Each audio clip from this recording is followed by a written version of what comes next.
Assalamualaikum warahmatullahi wabarakatuh. Selamat pagi anak-anak. Masih semangat kan belajar hari ini? Kita hari ini akan belajar materi IPA, meneruskan materi yang hari lalu, yaitu penyesuaian diri pada hewan. Jika kemarin kita sudah belajar penyesuaian diri pada tumbuhan, maka hari ini kita akan mempelajari tentang penyesuaian diri pada hewan. Sebelumnya Ibu akan mengingatkan kembali apa yang dimaksud adaptasi. Adaptasi merupakan kemampuan makhluk hidup untuk menyesuaikan diri dengan lingkungan hidupnya. Nah, coba kita lihat di sini ada cara hewan menyesuaikan diri terhadap lingkungan. Tujuannya apa? Ya, tujuannya penyesuaian diri pada hewan adalah sebagai berikut. Yang pertama, memenuhi kebutuhan hidup, misalnya air dan makanan. Yang kedua, mengatasi kondisi lingkungan yang ekstrim, misalnya lingkungan yang sangat panas, dingin, ataupun kering. Yang ketiga, melindungi diri dari pemangsanya. Nah, kita lanjutkan lagi. Nah, adaptasi di sini kita kelompokkan menjadi 3 kelompok. Yang pertama ada morfologi, yang kedua fisiologi, yang ketiga behavior atau tingkah laku. Kita bahas satu-satu ya. Nah, yang pertama ada adaptasi morfologi. Apa itu adaptasi morfologi? Morfologi di sini kita garis bawahi ya sebagai bentuk organ tubuh. Jadi, adaptasi morfologi merupakan penyesuaian makhluk hidup melalui perubahan bentuk organ tubuh untuk kelangsungan hidupnya. Nah, di sini organ tubuh di sini kita lihat contohnya bentuk paruh burung atau unggas. Nah, paruh bebek berbentuk melebar dan memiliki gerigi untuk menyaring makanan dari air atau lumpur. Yang pertama ini hewan bebek. Yang kedua, paruh elang tajam, kuat, runcing, dan agak membengkok.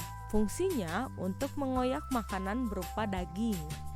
Yang ketiga, paruh ayam.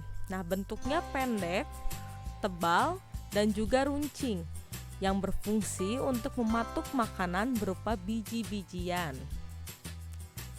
Nah, selanjutnya ada paruh burung pelikan. Nah, ini berbentuk panjang, berkantung juga ya, di bawahnya berkantung besar pada bagian bawah untuk menyimpan ikan, karena ini merupakan pemangsa ikan. Dan selanjutnya ada paruh burung kolibri. Bentuknya panjang namun kecil dan juga runcing, yang berfungsi untuk mengambil madu dari bunga. Penyesuaian bentuk paruh terhadap jenis makanan. Yang pertama, bebek. Bebek memiliki paruh pemakan cacing berbentuk lebar dan memiliki struktur seperti sisir di bagian pangkalnya, yang berfungsi untuk menahan makanan yang licin agar tidak lepas lagi dan menyaring makanan dari lumpur. Nah, kita lihat di sini bentuk paruh bebek seperti yang kita tahu tadi, memiliki struktur seperti sisir di bagian pangkalnya. Di mana? Nah, di sini ya. Ini pangkal paruh, ini ada yang berbentuk seperti sisir yang berfungsi menahan makanan agar tidak lepas kembali dan menyaring makanan dari lumpur.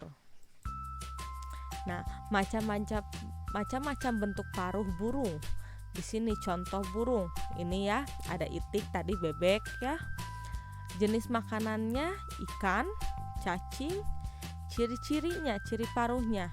Paruh seperti sudut di sini, jadi paruhnya melebar dan pangkal bergerigi yang tadi kita lihat, berguna untuk menyaring makanan dari air dan lumpur.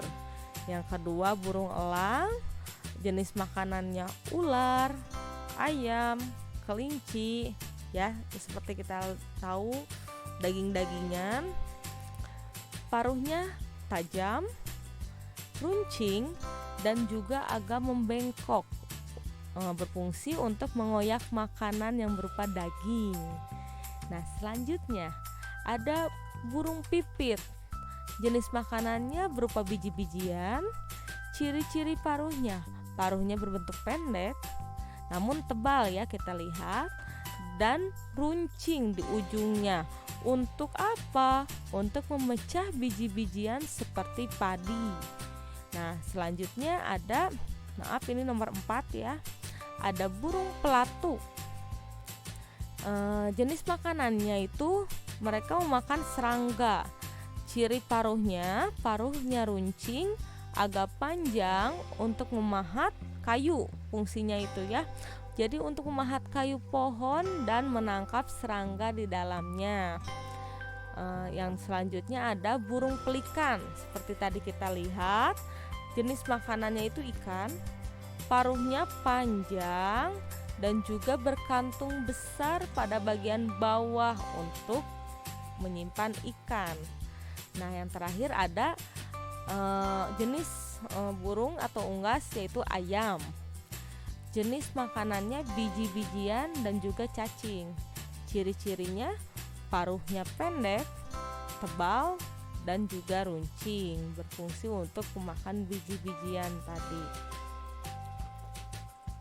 Selanjutnya, penyesuaian bentuk kaki. Di sini ada contohnya kaki, mungkin ini hewan burung elang. Kaki burung pemakan daging bentuknya kokoh, ini kuat ya, dan memiliki kuku yang tajam. Nah, kita lihat fungsinya apa? Ya, fungsinya untuk mencengkram mangsanya dan merobek atau mencabik-cabik makanannya. Nah, kita lihat di sini ada bentuk kaki burung jenis pejalan kaki. Nah, ciri-cirinya memiliki 3 jari menghadap ke depan dan 1 jari di bagian belakang yang tidak tumbuh sempurna. Ada 1 jari yang kecil di sini di belakangnya. Contoh hewannya apa? Ayam dan burung unta. Nah, yang kedua ada bentuk kaki perenang. Jadi jari kakinya itu memiliki selaput, nah yang berfungsi untuk berenang di air. Nah, contoh hewannya tadi bebek, itik, dan juga angsa. Selanjutnya ada bentuk kaki burung pemangsa yang barusan ya. Jari kakinya pendek namun kukunya melengkung tajam. Nah, ini dan cakar kuat untuk mencengkram mangsanya ya. Nah, itu contohnya burung elang dan burung raja wali yang memiliki bentuk kaki seperti ini. Nah, yang keempat ada bentuk kaki burung pemanjat. Jari-jarinya terdiri atas 4. Nah, ini ada 4 jari dengan 2 jari berada di depan dan 2 jari lainnya berada di belakangnya. Nah, ini 2 jari di belakangnya. Contoh burungnya yaitu burung pelatuk yang tadi. Nah, terus yang terakhir ada bentuk kaki burung petengger. Jari kakinya panjang dan telapak kakinya datar. Fungsinya untuk bertengger di ranting-ranting pohon. Contoh burungnya itu ada burung kutilang dan juga ada burung kenari. Nah, ini tadi contoh kaki-kakinya. Kita lanjut ya. Nah, selanjutnya ada penyesuaian bentuk mulut pada serangga. Ini yang pertama ada kupu-kupu. Kupu-kupu memiliki bentuk mulut penghisap sehingga memudahkannya mendapat nektar atau madu yang terletak di dalam bunga. Nah, ini ada tipe mulut serangga. Yang pertama ada belalang. Ini termasuk serangga ya, belalang itu. Belalang ini tipe mulutnya tipe mulut menggigit ya, yang menggigit. Nah, ini yang kedua ada lalat. Seperti kita tahu bentuk mulutnya seperti ini dan fungsinya untuk menjilat. Yang ketiga ada kupu-kupu. Mulutnya seperti ini, fungsinya untuk menghisap. Dan yang keempat nyamuk. Mulutnya seperti jarum yang fungsinya untuk menusuk. Kita lanjut lagi. Yang kedua ada adaptasi fisiologi. yaitu penyesuaian makhluk hidup melalui fungsi kerja organ-organ tubuh untuk tetap bisa bertahan hidup. Nah, di sini ada sistem pencernaan khusus pada hewan ruminansia. Kita lihat ya, di sini ada sapi seperti yang sudah diajarkan di kelas 5 ya ini. Hewan ruminansia yaitu hewan pemakan rumput ya. Memiliki rute pencernaan dan enzim khusus untuk mencerna rumput-rumputan yang selnya berdinding sel selulosa. Nah, di sini pada saat sapi memakan rumput, maka makanan tersebut akan masuk ke retikulum. Nah, di sini juga ada pencernaan, lalu biasanya sapi mengeluarkannya kembali, lalu dimakan kembali dan masuk ke omasum ya, untuk selanjutnya dicerna kembali. Nah, ini selanjutnya penyesuaian struktur gigi terhadap jenis makanan. Buaya memiliki struktur gigi taring. Nah, kita lihat ini ya, giginya semua struktur bentuknya itu bentuk taring semua yang sangat tajam untuk memudahkan dalam memakan daging ya, karena makanannya kan ini pemakan daging ya. Nah, selanjutnya unta. Di sini ada unta. Unta merupakan salah satu hewan yang hidup di daerah gurun yang panas dan kering. Nah, unta ini memiliki punuk. Punuknya berisi cadangan lemak yang dapat dipecah menjadi energi. Selain itu, unta memiliki bulu mata yang panjang dan lebat yang berfungsi untuk melindungi matanya dari butiran pasir, karena seperti kita lihat unta ini hidupnya di gurun yang panas dan kering. Selanjutnya ada beruang kutub yang hidup di kutub. Beruang kutub melakukan beberapa penyesuaian, yaitu salah satunya dengan memiliki rambut yang putih yang berfungsi sebagai kamuflase ya, atau menipu agar tidak mudah terlihat oleh pemburu, dan lapisan lemak di bawah kulitnya itu untuk bertahan di suhu dingin. Makanya beruang kutub ini bertahan di suhu-suhu yang dingin. Nah, yang ketiga ada adaptasi behavior atau adaptasi tingkah laku. Penyesuaian tingkah laku makhluk hidup terhadap lingkungan tempat hidupnya. Nah, ini yang pertama ada bunglon yang beradaptasi dengan cara mimikri. Mimikri merupakan perubahan warna kulit hewan sesuai lingkungan tempat ia tinggal. Apabila bunglon tinggal di daun yang hijau, maka tubuhnya akan berwarna hijau seperti daun. Hal ini menyebabkan bunglon terhindar dari pemangsanya. Nah, ini seperti gambar ya. Bunglon ini tinggal di daun, maka kulitnya berubah menjadi hijau. Dan jika bunglon berpindah ke batu yang berwarna hitam, maka kulitnya juga akan berwarna hitam, karena itu fungsinya untuk menghindari diri dari pemangsa.